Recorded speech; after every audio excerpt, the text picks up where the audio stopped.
ఓం శుభంకర్యే నమః. ధనుస్సు రాశి వారికి మార్చి నెలలో గల గోచార ఫలితాలను తెలియచేస్తున్నాము. శ్రద్ధగా ఆలకించండి. ఈ మాసంలో ధనుస్సు రాశి జాతకులకి కొన్ని అడ్డంకాలు ఎదురవుతాయి. అవి ఎలా అంటే తాము చేసుకున్నటువంటి గోతులోనే తాము పడ్డామంటారు చూసారా, అలా ఉంటుంది. అతి మంచితనము, అతిగా మనము ఎదుటివారికి సహాయం చేయటము కూడా ప్రమాదకరంగానే ఉంటుంది.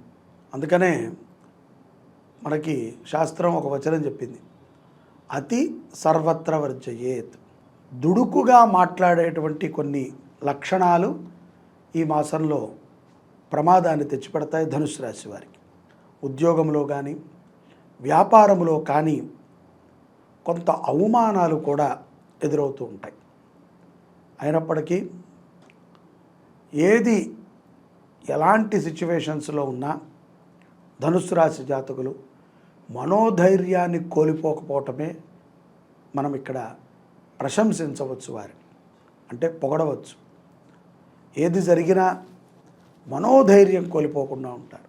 అలా అని చెప్పి చాలామంది ధనుస్సు రాశిలో ఉన్నటువంటి వారు తాము చేసేటువంటి నిత్య దైవారాధన కానీ లేకపోతే వారి ప్రార్థన, వారి యొక్క స్థితి బట్టి వారు వాటిని ఏమాత్రమూ తగ్గించకుండా అలాగే చేయటం అనేటువంటిది మనం గమనించవచ్చు. ఉద్యోగస్తులకి ఉద్యోగ మార్పిడి కొంత సూచనప్రాయంగా ఉంటాయి. అక్కడ చేస్తున్నారు, బాగానే ఉంది, కానీ చాలామంది దీనితో పాటుగా ఇంకొక ఉద్యోగాన్ని ప్రయత్నం చేయటం, అసంతృప్తి, కొత్తగా ఏదైనా ఒక వ్యాపారాన్ని చేయటానికి మక్కువ చూపటం, అలాగే చేసేటువంటి వ్యాపారము పార్ట్నర్షిప్లో చేయడమా అనేటువంటి ఒక ఆలోచన, ఇటువంటివన్నీ కూడా ధనుస్సు రాశి వారిలో మార్చి నెలలో మనం చూడవచ్చు. విద్యార్థులకి కొన్నిసార్లు చదువు పైన దృష్టి పెట్టడం కొంచెం కష్టంగా ఉంటుంది. ఇది చాలా క్రూషియల్ టైం, పరీక్షాకాలము, తప్పనిసరిగా దృష్టి పెట్టాలి.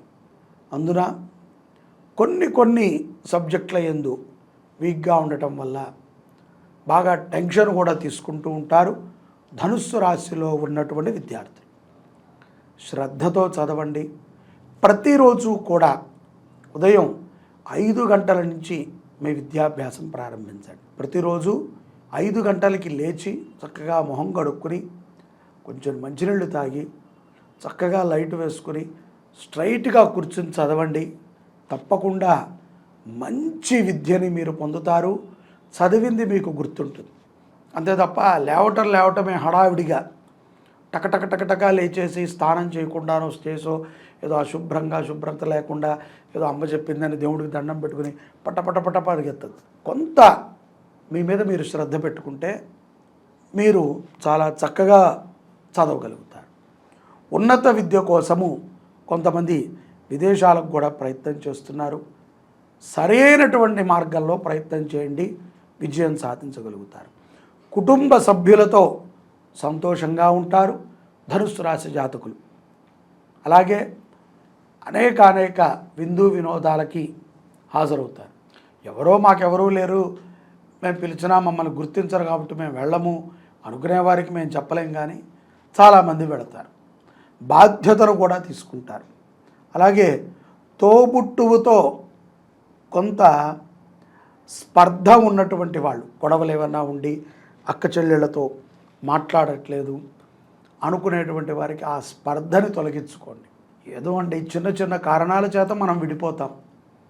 ఏముండే కారణాలు? మహా ఉంటే నన్ను గౌరవించలేదనో, నా భార్యని రెస్పెక్ట్ చేయలేదనో, ఇంకో కారణం ఏముంటుంది, అటుపక్క బావగారితో సరిగ్గా లేరనో, లేకపోతే డబ్బు సహాయం చేయలేదనో, లేకపోతే ఏదైనా ఒక సందర్భంలో ఏదో ఒక మాట అన్నామనో, చులకనగా చూసా, ఇవే ఉంటాయి. సోదరితో ఎవరము కూడా గొడవ పెట్టుకుని బాగుపడినటువంటి వాళ్ళు లేరు. ఒక కడుపున పుట్టడం అనేటువంటిది అదృష్టం. తప్పనిసరిగా ఒకరికి ఒకరు నీడై ఉండటం ఉపయుక్తం. కాబట్టి సోదరితో సద్భావనతో సత్ప్రవర్తనతో ఉండి మీరు మరిన్ని విజయాలని పొందగలుగుతారు.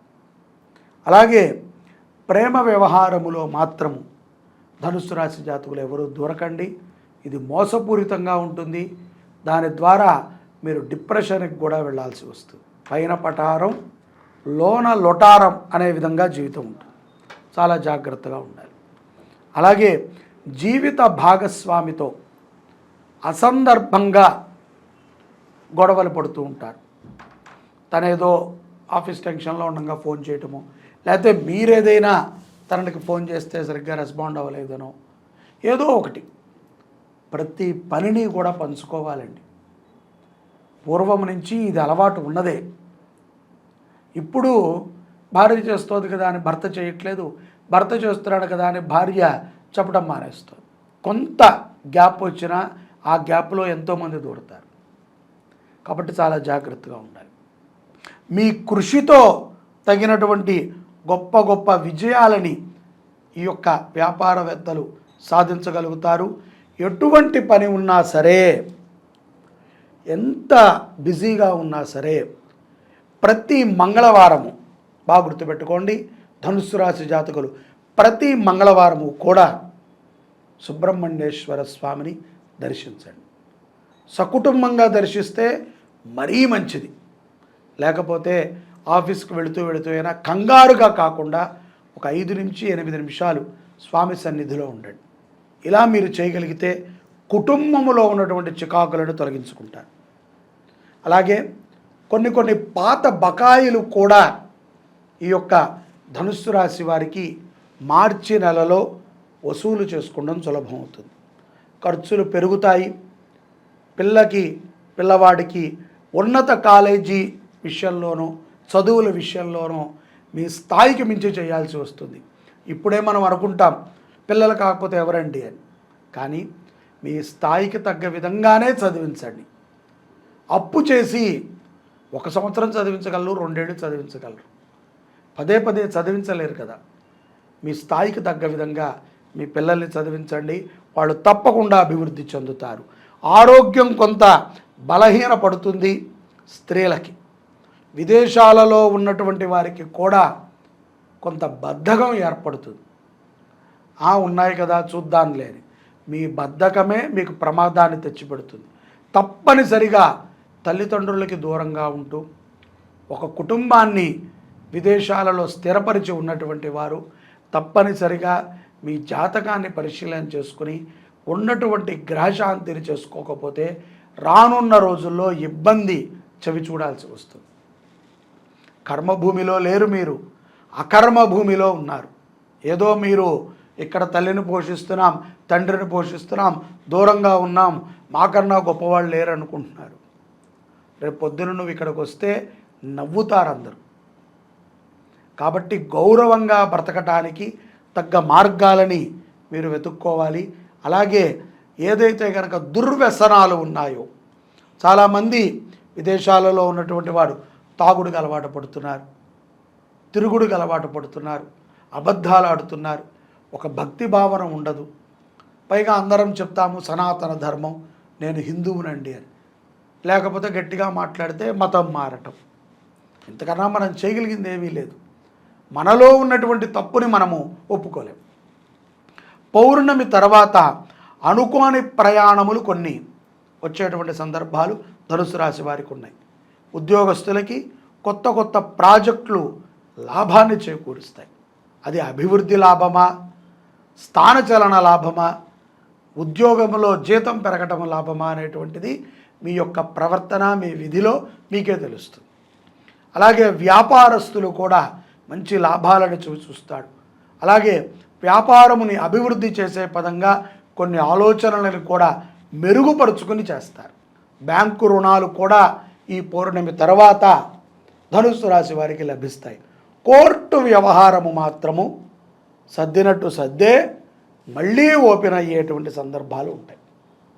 కాబట్టి న్యాయ వ్యవస్థని మనము న్యాయ వ్యవస్థకి, పోలీస్ వ్యవస్థకి కళ్ళు గప్పి ఏ పని చేయలేం.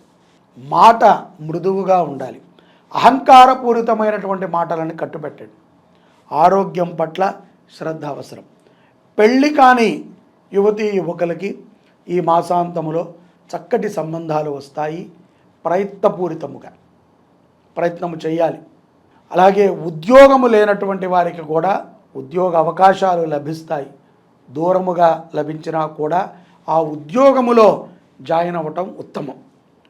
మాసాంతములో కొత్త పనులని కొన్నిటిని ప్రారంభిస్తారు. అవి కలిసి వస్తాయి ధనుసు రాశి వారికి. అలాగే నూతన స్నేహితులు కూడా పరిచయం అవుతారు. అలాగే మాసాంతములో మీ స్నేహితుల నుంచి శుభవార్తని కూడా వింటారు. ఎంతో కాలముగా తీరని కొన్ని రుణాలని కూడా ఈ మాసాంతములో ధనుస్సు రాశి జాతకులు తీరుస్తారు. వీరు చేయాల్సిందల్లా మీకు చెప్పాను కదా, తప్పనిసరిగా సుబ్రహ్మణ్యేశ్వర స్వామిని దర్శనం చేయండి. అలాగే ఏదైతే గనక గ్రహములు మార్పు ద్వారా కొన్ని సంభవించి ఉన్నాయో అటువంటి వాటిని మనం అనుసంధానం చేసుకుంటూ అన్నదానానికి సహకరించటం. ప్రతి వారము కూడా ఆదివారము కానీ లేకపోతే శనివారము కానీ కుటుంబయుక్తముగా దేవాలయానికి వెళ్ళటం, సత్సంబంధాలను పెంచుకోవటం, మంచిగా మాట్లాడటం, సనాతన ధర్మాన్ని రక్షించే విధంగా మన సంపద కానీ మన అభివృద్ధి కానీ ఉండేటువంటి ప్రయత్నాన్ని ధనుస్సు రాశి జాతకులు చేయండి. తద్వారా శుభ ఫలితాలను మీరు పొందగలుగుతారు. జై శుభంకరి. సర్వే జనాః సుఖినో భవంతు.